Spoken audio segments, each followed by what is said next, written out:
والله يدعو إلى دار السلام.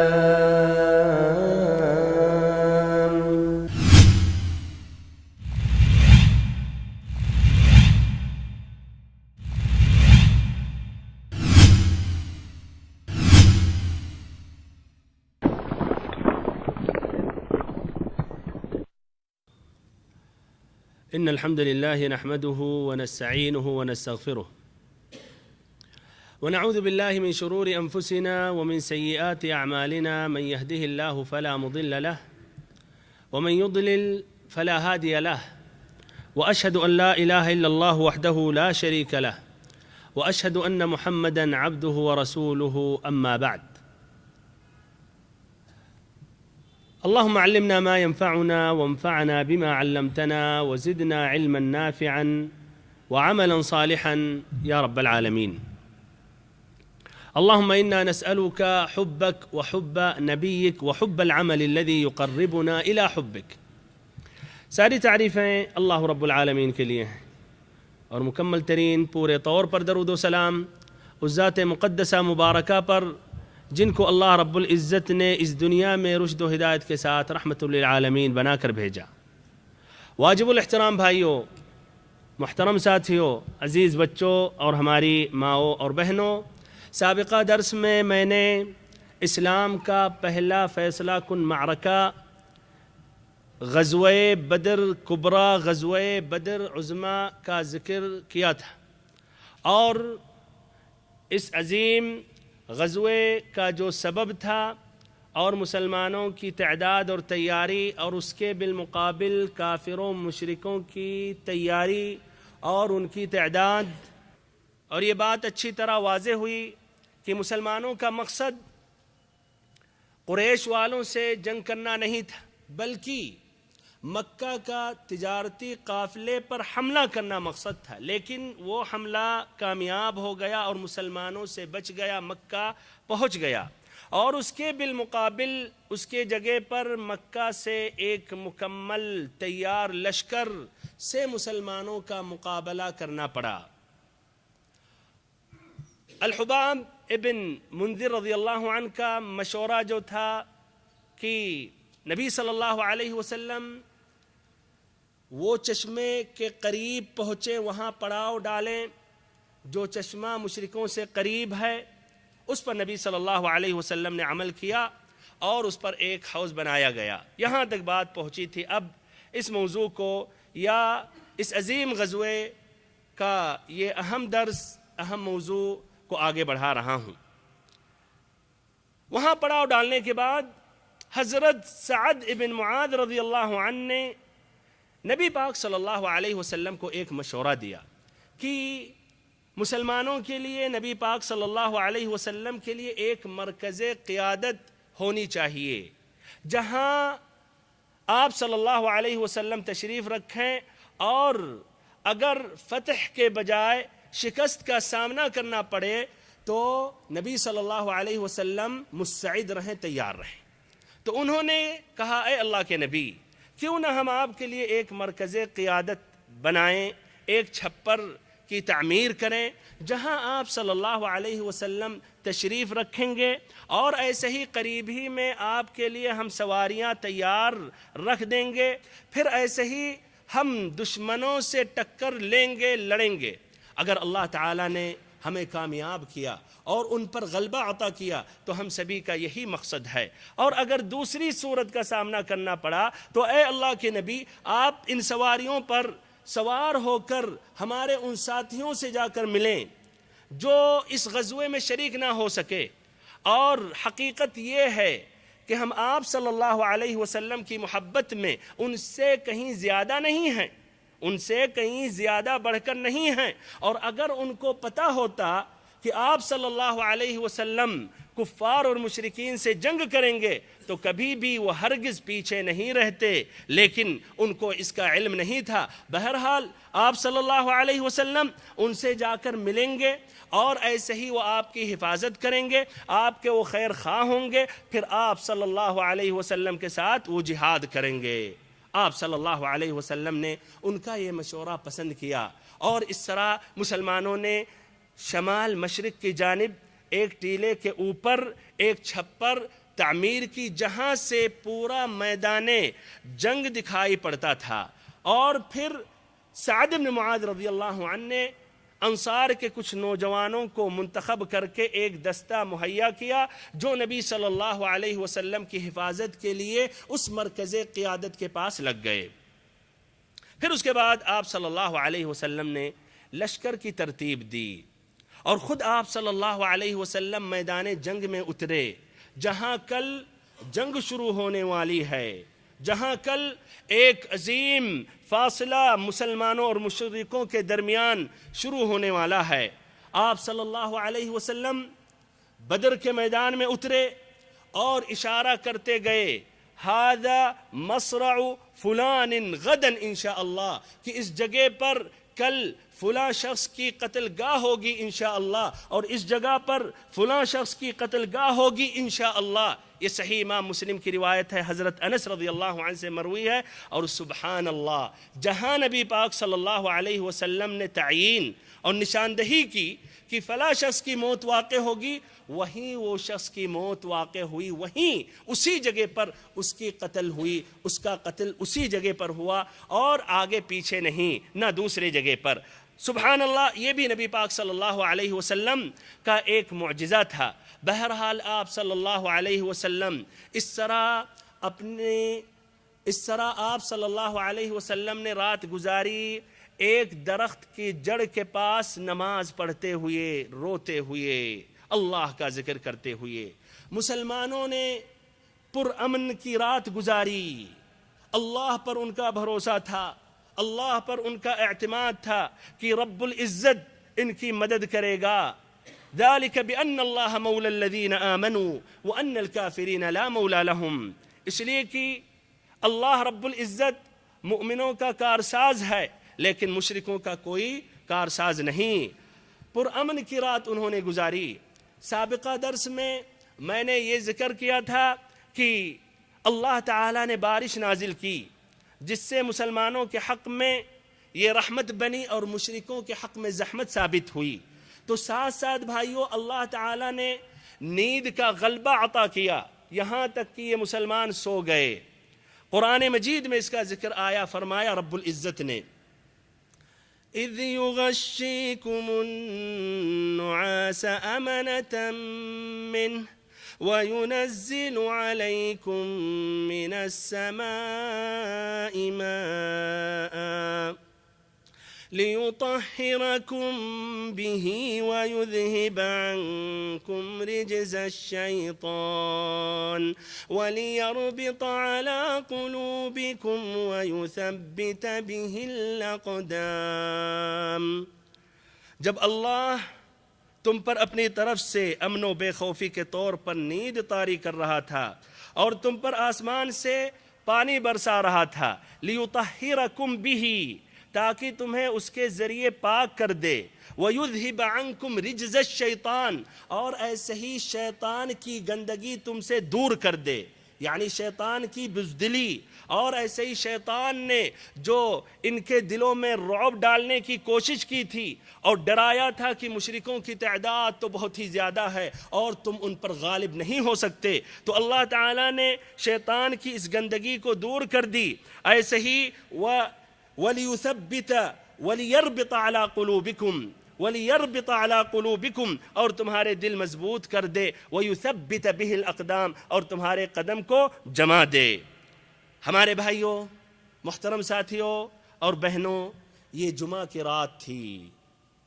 17 رمضان سن 2 ہجری، اور آپ صلی اللہ علیہ وسلم مدینہ سے نکلے تھے 8 رمضان کو یا 12 رمضان کو۔ صبح ہوئی، مشرکین جو ٹیلے کے پیچھے پڑاؤ ڈالے تھے نکلے، میدان بدر میں آگے بڑھے، اور آگے جب وہ بڑھے تو ان کا ایک گروہ نے ہمت کر کے حوض کے پاس پانی پینے کے ارادے سے نکلا۔ آپ صلی اللہ علیہ وسلم نے کہا کہ چھوڑ دو، ان کو پانی پینے دو، روکو مت۔ لیکن سبحان اللہ، جس نے پانی پیا اسی موقع پر اسی جنگ میں قتل کیا گیا سوائے حکیم ابن حزام، جن کو اللہ رب العزت نے بعد میں توفیق دی، ہدایت دی، مسلمان ہوئے، بلکہ ایک سچا اور ایک پکا مسلمان ہوئے، اور ان کا شمار صحابہ کرام میں ہوا۔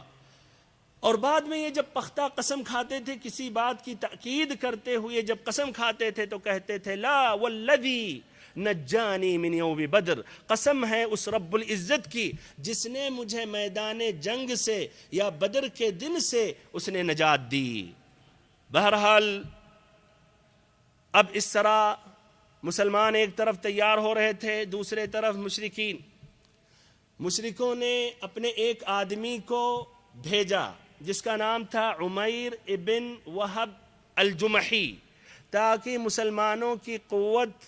کا اندازہ لگائے۔ عمیر ایک گھوڑے پر سوار ہو کر اس لشکر کا چکر کاٹتے ہوئے لگاتے ہوئے واپس ہوا اور کہنے لگا کچھ زیادہ یا کچھ کم 300 آدمی ہیں، اور اس کا اندازہ صحیح تھا۔ پھر اس نے کہا لیکن ٹھہرو، ذرا میں مزید تحقیق کر لوں اور آگے جا کر وادی میں جا کر دیکھ لوں، شاید ان کی کمین گاہ یا کمک تو نہیں ہے، کوئی مدد کا اور کوئی سہارا نہ ہو۔ اس طرح اپنے گھوڑے پر سوار ہوا اور تیز وادی میں نکلا، کافی دور تک گیا، پھر واپس آیا اور کہنے لگا کہ میں نے کچھ بھی نہیں دیکھا، جو کچھ ہے یہ آپ کے سامنے ہے۔ لیکن پھر اس نے کہا یا معشر قریش رأیت البلایا تحمل المنایا نواضح یثرب تحمل الموت الناقع، کہ اے قریش کے لوگوں، میں نے بلائیں دیکھیں جو موت لادے ہوئے ہیں، یثرب کے اونٹ اپنے اوپر خالص موت سوار کیے ہوئے ہیں۔ ایسے لوگوں کو میں نے دیکھا جن کی حفاظت کے لیے مأویٰ ملجا ان کا صرف ان کی تلواریں ہیں،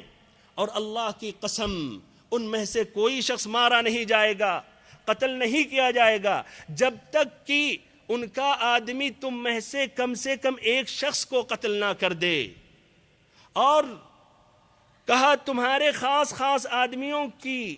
اگر موت واقع ہو جائے، قتل کر دیے جائیں، تو اس کے بعد جینے کے مزہ ہی کیا ہے، اس کے بعد جینے کا مزہ ہی کیا ہوگا، اسی لیے تم لوگ اچھی طرح سوچ لو،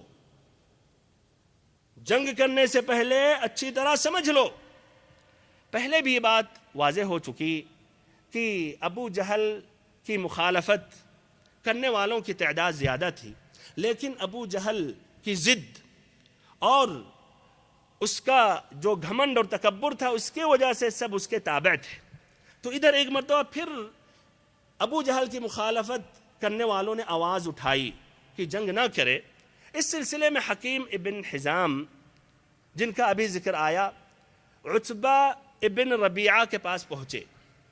اور کہنے لگے کہ اے ابو الولید، آپ ہم میں بزرگ آدمی ہیں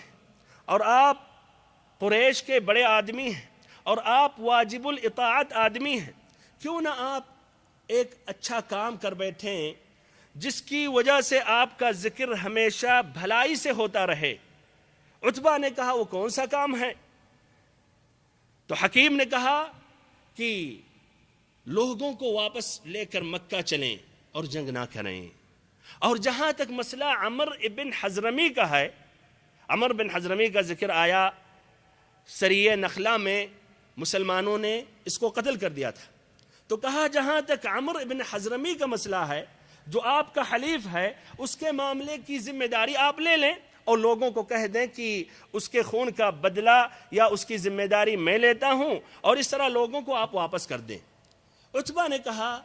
مجھے یہ منظور ہے، لیکن جا کے حنظلیہ کے پوت یعنی ابو جہل، جس کی ماں کا نام تھا حنظلیہ، اس کو جا کر سمجھاؤ، اس لیے کہ لوگوں کو بھڑکانے والا اور ایسے ہی بگاڑنے والا یہی ہے، اور مجھے اسی سے خوف ہے کہ یہی معارضہ کرے گا اور یہی مخالفت ظاہر کرے گا۔ بہرحال ادھر عتبہ کھڑے ہو کر انہوں نے ایک تقریر کی اور کہا کہ اے لوگو، اے قریش کے لوگو، تم لوگ اگر محمد صلی اللہ علیہ وسلم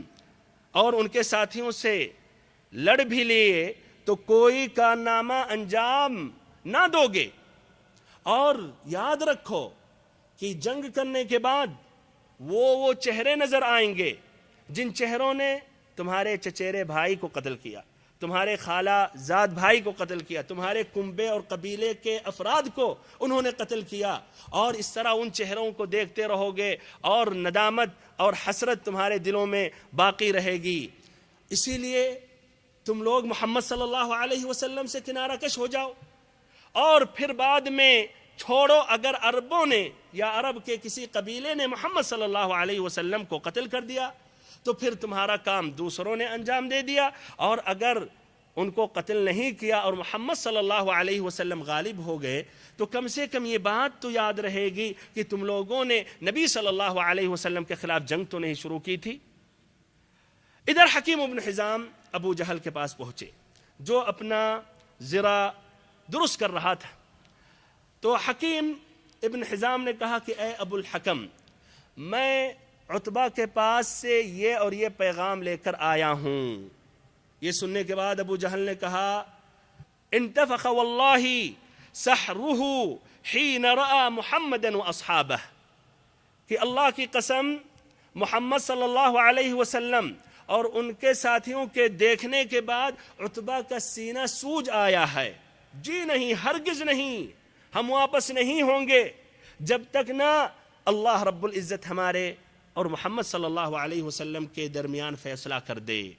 عتبہ تک یہ بات جب پہنچی تو انہوں نے کہا کہ ابو جہل کو پتہ چلے گا کن کا سینہ سوج آیا، میرا یا ابو جہل کا۔ بہرحال ابو جہل کو یہاں یہ خوف لاحق ہوا کہ ایسا نہ ہو لوگ ٹھنڈے پڑ جائیں، اسی لیے اس نے عامر ابن حضرمی کو بلایا۔ عامر ابن حضرمی، عامر ابن حضرمی کا بھائی جس کو مسلمانوں نے سریہ نخلہ میں قتل کیا تھا۔ تو عامر ابن حضرمی سے ابو جہل نے کہا کہ دیکھو تمہارا جو حلیف ہے عتبہ، وہ لوگوں کو واپس مکہ لے جانا چاہ رہا ہے، اور تم اٹھو اور اپنی مظلومیت اور اپنے بھائی کے قتل کی دہائی دو۔ اس طرح وہ بدلہ اور انتقام کا جذبہ ابھارا، جس کی وجہ سے عامر بن حضرمی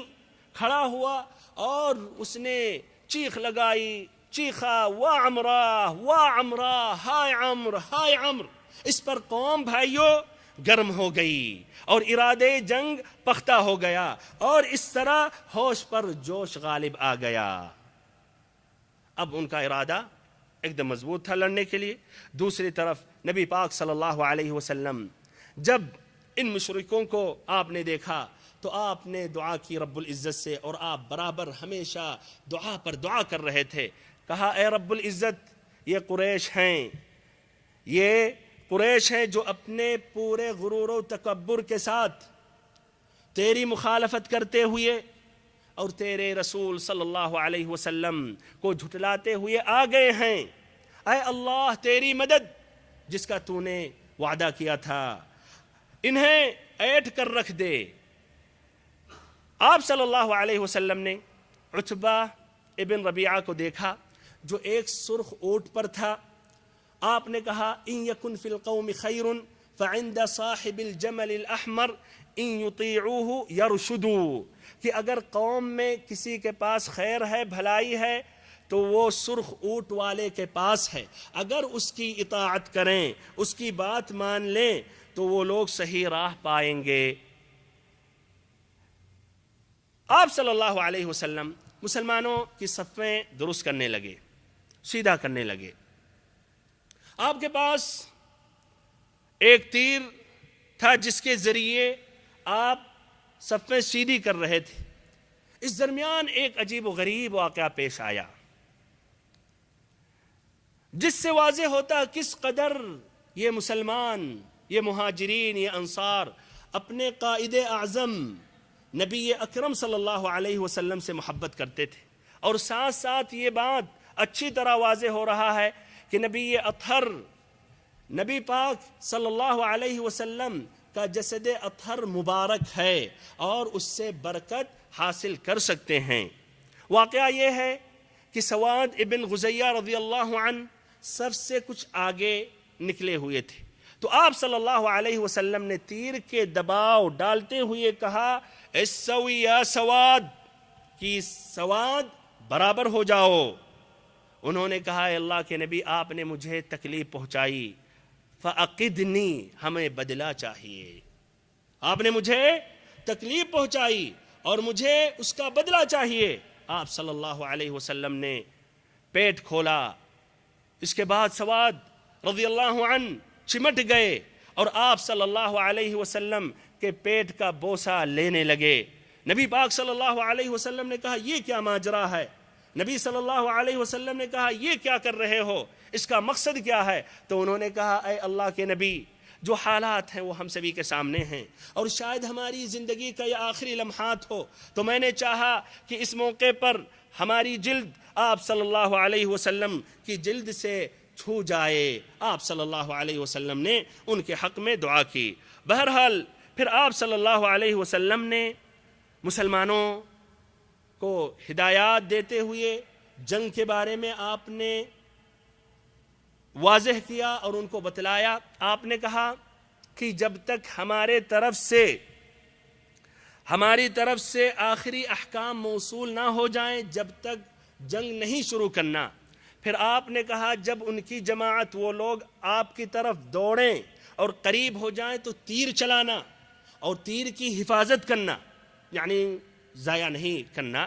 اس لیے ہم اچھی طرح جانتے ہیں کہ لڑائی کے ارادے سے نہیں آئے تھے اور غالباً اتنی تیاری نہیں تھی، اس لیے آپ نے کہا کہ تیر ضائع نہیں کرنا، اور آپ نے یہ بھی کہا وہ تم پر جب تک چھا نہ جائیں تلوار نہ کھینچنا۔ پھر اس کے بعد آپ صلی اللہ علیہ وسلم ابو بکر رضی اللہ عنہ کی معیت میں چھپر کی طرف واپس چلے گئے اور حضرت سعد ابن معاذ رضی اللہ عنہ انصار کے نوجوانوں کے ساتھ آپ کی حفاظت کے لیے وہاں کھڑے ہو گئے، وہاں موجود ہو گئے۔ ادھر نبی پاک صلی اللہ علیہ وسلم دعا کر رہے تھے رب العزت سے، دوسری طرف مشرکوں کا سپہ سالار ابو جہل بھی اللہ تعالیٰ سے دعا کر رہا تھا۔ اور غور و فکر کریں،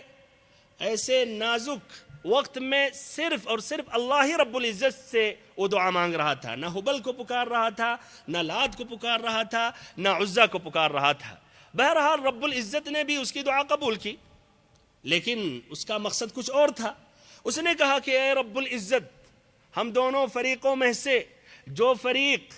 قرابت کو زیادہ کاٹنے والا ہے اور غلط حرکتیں زیادہ کرنے والا ہے، تو اے اللہ اس کو توڑ دے، اور اے رب العزت دونوں فریقوں میں سے جو فریق تجھ کو زیادہ پیارا اور پسندیدہ ہے تو اس کو اس جنگ میں کامیاب کر اور اس کی مدد فرما۔ رب العزت نے اس کی بھی دعا قبول کی، اور اللہ تعالیٰ کو پسند اور محبوب وہ نبی پاک صلی اللہ علیہ وسلم تھے اور ان کے ساتھ جو مسلمان تھے۔ اب اس کے بعد بھائیو جنگ کی ابتدا ہونے ہی والی تھی کہ ایک شخص اس جنگ کا ایندھن بنا۔ اس میں ایک شخص تھا جو نہایت ہی اڑیل اور بد خلق تھا، ضدی آدمی تھا، جس کا نام تھا اسود ابن عبد الاسد المخزومی۔ وہ شخص سب سے باہر نکلتے ہوئے کہنے لگا میں اللہ تعالیٰ سے عہد کرتا ہوں، میں اللہ تعالیٰ سے عہد کرتا ہوں کہ ان کے حوض کا پانی پی کر رہوں گا، ورنہ اس کو ڈھا دوں گا، یا تو پھر ہماری جان چلی جائے گی۔ ہمت کر کے آگے بڑھا، حوض کے طرف بڑھا۔ حمزہ رضی اللہ عنہ نکلے اور اس پر انہوں نے ایک تلوار ماری کہ اس کا پاؤں نصف پنڈلی سے کٹ کر اڑ گیا اور خون کا فوارہ نکلنے لگا، اور یہ خون کا جو فوارہ تھا مشرکوں کے رخ ان کی طرف تھا، اور اپنے پیٹھ کے بل گر پڑا۔ تب بھی بھائیو ضد میں اپنے گھٹنوں کے بل چلتے ہوئے حوض کے قریب پہنچا، اور قریب تھا کہ اپنی قسم پوری کر لے اور پانی پی لے کہ پھر حضرت حمزہ رضی اللہ عنہ نے دوسری ضرب لگائی اور وہ حوض کے اندر ہی ڈھیر ہو گیا، وہیں مر گیا۔ اس طرح جنگ کی آگ بھڑک اٹھی تھی، لیکن پھر مشرکوں سے مشرکوں کی جانب سے 3 شہسوار 3 کمانڈر نکلے جو ایک ہی خاندان کے تھے، ایک عتبہ ابن ربیعہ اور دوسرا عتبہ کا بھائی شیبہ ابن ربیعہ اور تیسرا عتبہ کا لڑکا ولید ابن عتبہ ابن ربیعہ۔ مبارزت کی انہوں نے دعوت دی، اور یہ عربوں کا اصول تھا، جنگ شروع ہونے سے پہلے مبارزت کرتے تھے، کچھ اس صف سے اور کچھ اس صف سے اکیلے لڑتے تھے، اور باقی لوگ دخل نہیں دیتے تھے، اس میں بس دیکھتے رہتے تھے۔ ان تینوں نے مبارزت کی دعوت دی تو اس کے لیے انصار کے 3 نوجوان نکلے۔ ایک نوجوان کا نام تھا معوذ ابن عفراء اور دوسرا معوذ کا بھائی عوف ابن عفراء ان دونوں کی ماں تھی، والد کا نام حارث تھا، اور تیسرے جو نوجوان تھے وہ عبداللہ بن رواحہ۔ مشرکوں نے پوچھا کہ آپ لوگ کون ہوتے ہیں؟ انہوں نے کہا کہ ہم انصار کی ایک جماعت۔ تو انہوں نے کہا اکفاء کرام ما لنا بکم حاجہ وانما نرید بنی عمنا، کہ آپ لوگ شریف مد مقابل ہیں، لیکن ہماری ضرورت آپ لوگوں سے نہیں ہے، نہ ہم آپ سے مبارزت کرنا چاہتے ہیں، ہماری چاہت ہمارے چچیرے بھائی ہیں۔ پھر انہوں نے آواز لگائی یا محمد اخرج الینا اکفاءنا من قومنا، کہ اے محمد صلی اللہ علیہ وسلم ہماری قوم سے ہمارے ہمسروں کو آپ نکالیں۔ آپ صلی اللہ علیہ وسلم نے کہا قم یا حمزہ، قم یا عبیدہ، قم یا علی۔ عبیدہ ابن الحارث ابن عبد المطلب نکلے، حمزہ ابن عبد المطلب نکلے، علی ابن ابی طالب نکلے، اور وہ آگے بڑھے اور ان کے سامنے جا کر کھڑے ہو گئے۔ انہوں نے کہا آپ کون؟ اپنا تعارف کیا، تو اس کے بعد انہوں نے کہا اکفاء کرام، کہ آپ شریف مد مقابل ہیں۔ عبیدہ ابن حارث رضی اللہ عنہ جو سب سے معمر تھے، انہوں نے عتبہ ابن ربیعہ سے مقابلہ کیا، اور ایسے ہی حمزہ رضی اللہ عنہ نے شیبہ ابن ربیعہ سے مقابلہ کیا، اور علی رضی اللہ عنہ نے ولید ابن عتبہ سے مقابلہ کیا۔ یہ مبارزت کی روایت ابن ہشام نے اپنی کتاب السیرہ میں نقل کی ہے، روایت کی ہے، ایسے ہی امام احمد نے اپنی مسند میں، اور ایسے ہی امام ابو داود نے اپنی کتاب السنن میں۔ لیکن ابو داود میں یہ ہے کہ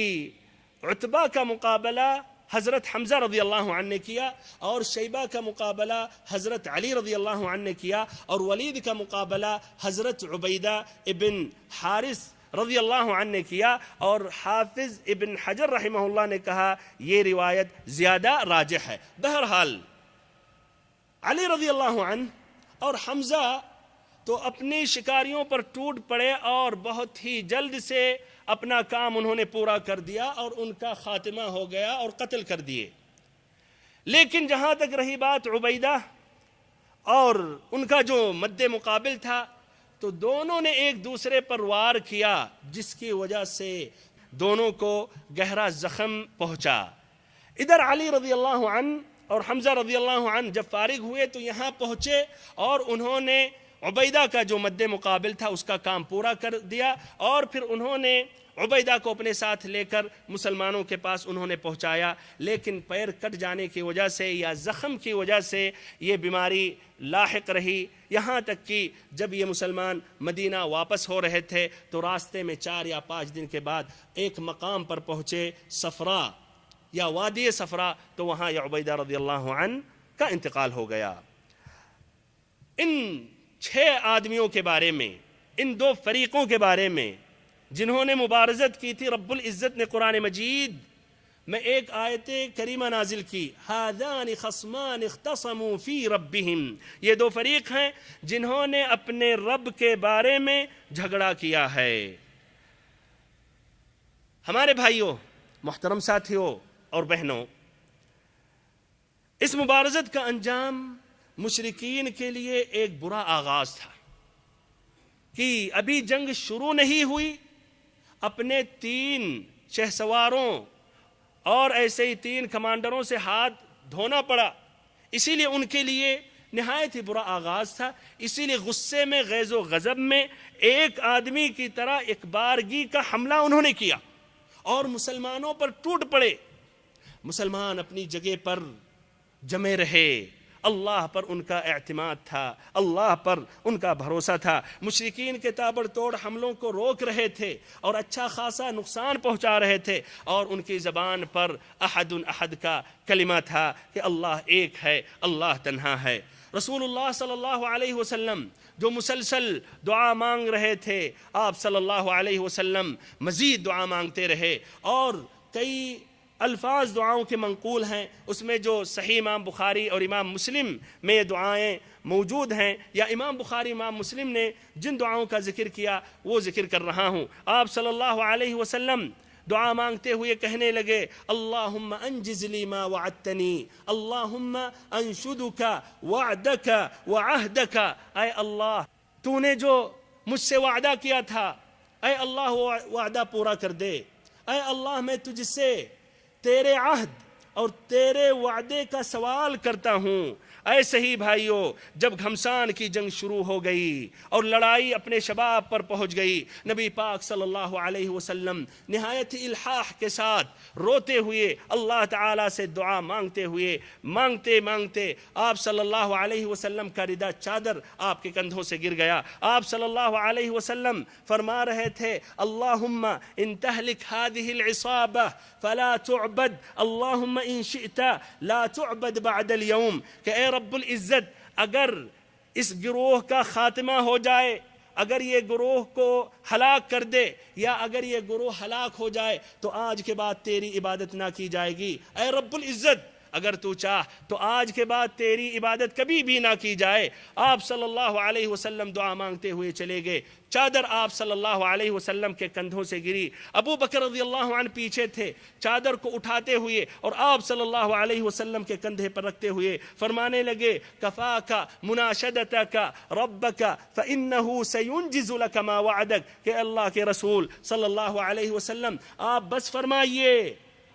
فرمائیے، آپ نے دعا میں کافی الحاح کیا، اور رب العزت نے جو آپ سے وعدہ کیا ہے وہ وعدہ پورا کرے گا۔ اللہ اکبر، آسمان سے عرش سے یہ بشارت نازل ہوئی، فرمایا رب العزت نے، اذ تستغیثون ربکم فاستجاب لکم انی ممدکم بألف من الملائکۃ مردفین، کہ اپنے رب العزت سے فریاد کر رہے تھے، رب العزت سے دعا مانگ رہے تھے، رب العزت سے مدد طلب کر رہے تھے، رب العزت نے جواب دیا اور 1000 فرشتوں کو بھیجا،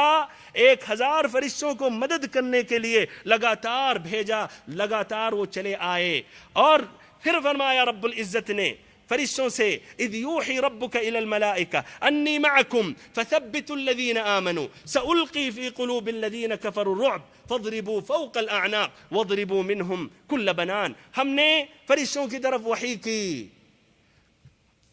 کی کہ ہم تمہارے ساتھ ہیں، مسلمانوں کے قدموں کو جما دو، ہم مشرکوں کے دلوں میں رعب ڈالیں گے، ڈالیں گے۔ نبی پاک صلی اللہ علیہ وسلم کو ایک جھپکی آئی، پھر آپ نے کہا، ابشر یا ابو بکر خوش ہو جائیے، یہ جبریل امین ہیں، گرد و غبار میں اٹے ہوئے ہیں۔ اللہ اکبر، اس طرح اس جنگ میں حضرت جبریل امین بھی آئے، اور علی رضی اللہ عنہ کی روایت ہے کہ آپ صلی اللہ علیہ وسلم نے کہا مجھ سے اور ابو بکر رضی اللہ عنہ سے کہ ایک کے ساتھ جبریل امین ہیں اور دوسرے کے ساتھ حضرت میکائیل علیہ السلام ہیں۔ بہرحال آپ صلی اللہ علیہ وسلم اپنے اس مرکز قیادت سے نکلتے ہوئے باہر نکلے، آپ یہ آیت کریمہ کی تلاوت فرما رہے تھے، سَيُهْزَمُ الْجَمْعُ وَيُوَلُّونَ الدُّبُرَ، عن قریب یہ جماعت شکست کھائے گی اور پیٹ پھیر کر بھاگ جائے گی۔ پھر ایسے ہی آپ صلی اللہ علیہ وسلم نے اپنے ایک مٹھی کنکریلی مٹی لے کر مشرکوں کی طرف رخ کرتے ہوئے ان کے طرف آپ نے پھینکا، جس کے نتیجے میں، اور یہ اللہ تعالیٰ کی طرف سے ایک معجزہ تھا، ان کے آنکھوں میں، نتھنے میں اور منہ میں سب کے کسی نہ کم یا زیادہ پہنچ گیا، کسی کے منہ میں، نتھنے میں، آنکھوں میں یہ گرد و غبار، یہ کنکری پہنچ گئی۔ اور رب العزت نے قرآن مجید میں بھی اس کا ذکر کیا، فرمایا وَمَا رَمَيْتَ إِذْ رَمَيْتَ وَلَكِنَّ اللَّهَ رَمَى، جب آپ نے پھینکا تو در حقیقت آپ نے نہیں پھینکا بلکہ رب العزت نے پھینکا۔ اس کے بعد نبی پاک صلی اللہ علیہ وسلم نے جوابی حملہ کا حکم دیا اور جنگ کی ترغیب دیتے ہوئے فرمایا شدو، چڑھ دوڑو، اور کہا آپ صلی اللہ علیہ وسلم نے کہ اس رب العزت کی قسم جس کے ہاتھ میں محمد صلی اللہ علیہ وسلم کی جان ہے، آج جو بھی شخص ڈٹ کر لڑے گا اور اجر کی نیت سے لڑتے رہے گا، آگے جائے گا، پیچھے نہیں ہوگا، پھر ایسے ہی مارا جائے گا تو اس کو یقیناً رب العزت جنت میں داخل کرے گا۔ ایسے ہی آپ نے فرمایا سابقوا الی جنت عرضها السماوات والارض، کہ اس جنت کی طرف دوڑو، اس جنت کی طرف دوڑو جس کی چوڑائی آسمانوں اور زمین کی طرح ہے۔ یہ بات سن کر حضرت عمیر ابن وہب رضی اللہ عنہ، یہ بات سن کر حضرت عمیر ابن حمام رضی اللہ عنہ نے کہا اجنت عرضها السماوات والارض یا رسول اللہ، کہ اس جنت کی چوڑائی آسمانوں اور زمین کی طرح ہے؟ آپ صلی اللہ علیہ وسلم نے کہا کہ ہاں۔ اس پر کہنے لگے بخن بخن بخن بخن، بہت خوب بہت خوب۔ نبی پاک صلی اللہ علیہ وسلم نے کہا یہ کیوں کہہ رہے ہو بخن بخن؟ اس پر انہوں نے کہا کہ میں نے جب یہ بات سنی تو مجھے بھی توقع ہے کہ میں بھی جنت میں ہوں گا، میں بھی جنت والوں میں سے رہوں گا۔ آپ صلی اللہ علیہ وسلم نے کہا کہ آپ انہی میں سے ہیں، آپ بھی انہی میں سے ہیں۔ اس کے بعد وہ کھجور کھانے لگے۔ پھر انہوں نے سوچا اور کہا کہ اگر میں یہ کھجور کھاتے رہوں تو ہمارے لیے بہت ہی لمبی زندگی ہے۔ اس کو چھوڑتے ہوئے، پھینکتے ہوئے، مشرکوں کی صفیں چیرتے ہوئے، مارتے ہوئے، قتل کرتے ہوئے اللہ کے راستے میں شہید ہو گئے۔ ایسے ہی اسی موقع پر حضرت عفراء کے صاحبزادے عوف ابن حارث رضی اللہ عنہ نے نبی صلی اللہ علیہ وسلم سے سوال کیا کہ اللہ کے نبی، بندے کا وہ کون سا کام ہے جس کام کو رب العزت خوش ہو کر مسکرا پڑتا ہے؟ تو نبی پاک صلی اللہ علیہ وسلم نے کہا غمسہ یدہ فی العدو حاصرا، اس بات پر کہ بندہ خالی جسم بغیر حفاظتی ہتھیار لیے ہوئے دشمنوں کے اندر اپنا ہاتھ ڈبو دے۔ یہ بات سن کر عوف بن حارث رضی اللہ عنہ اپنا زرہ کو ہٹاتے ہوئے، پھینکتے ہوئے مشرکوں کے درمیان داخل ہوئے اور مارتے ہوئے، کاٹتے ہوئے اللہ کے راستے میں وہ بھی شہید ہو گئے۔ ہمارے بھائیوں اور بہنوں، جس طرح کی ابھی ذکر آیا کہ فرشتوں کو اللہ تعالیٰ نے بھیجا اور فرشتے بھی شامل ہوئے، اور اس وقت تک مشرکوں کی تیزی جا چکی تھی اور ان کی صفیں درہم برہم ہونے لگی تھیں اور گردنیں کافی مسلمانوں نے ان کی کاٹی۔ بہرحال اس طرح فرشتے بھی شامل ہوئے اور اس میں متعدد روایتیں ہیں۔ مثلا ایک روایت جو مسلم نے حضرت ابن عباس رضی اللہ عنہما سے روایت کی ہے کہ ایک مسلمان نے ایک مشرک کا تعاقب کیا، پیچھا کیا میدان احد، میدان بدر میں ایک مسلمان نے ایک مشرک کا پیچھا کیا۔ جب پیچھا کیا تو کوڑے مارنے کی آواز سنی اور ایک شہسوار کی آواز سنی جو کہہ رہا تھا اقدم